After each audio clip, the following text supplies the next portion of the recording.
Hey everybody, what's going on? And welcome to another random installment of Netflix and Chance. Today's randomly selected movie is the documentary for The Love of Spock. This movie started as a documentary by Adam and Leonard Nimoy as a look at the character Mr. Spock. His father's passing during the filming prompted Adam Nimoy to not only make a film about the character, but about the many facets of his father's life as well. Look, this one's easy. If you're a fan of Leonard Nimoy or Star Trek in general, you're gonna like this movie.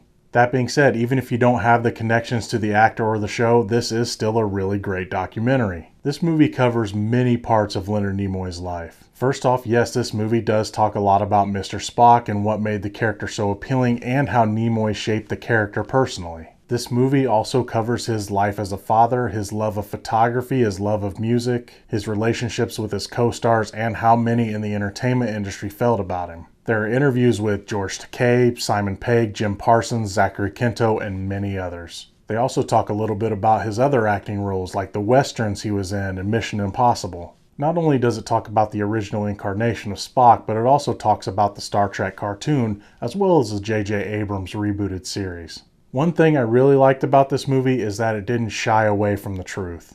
Not only does this movie celebrate Leonard Nimoy, but it also talks about some of the touchier subjects in his life as well. Some of the things they cover is his problems with alcohol and his strained family life, especially with his son. While what I'm about to talk about doesn't affect my overall thoughts on this movie, it is still a personal disappointment. You see, while I love the character of Spock, my growing up with Nimoy, so to speak, was his voice acting in Transformers the movie. Megatron? Is that you? Here's a hint.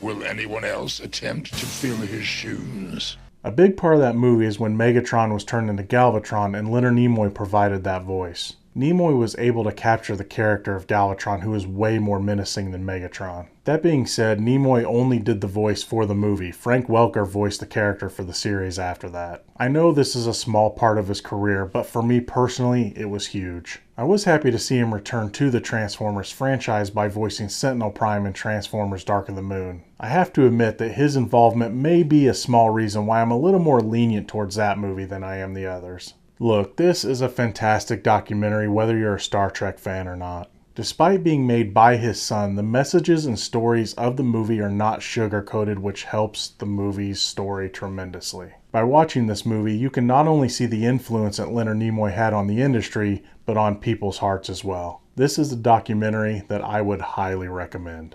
As always, thank you so much for watching. What did you think of For the Love of Spock? Feel free to comment on it down in the section below. But remember, it's only just one guy's opinion. I'm Gino Reynolds from The Real Gino.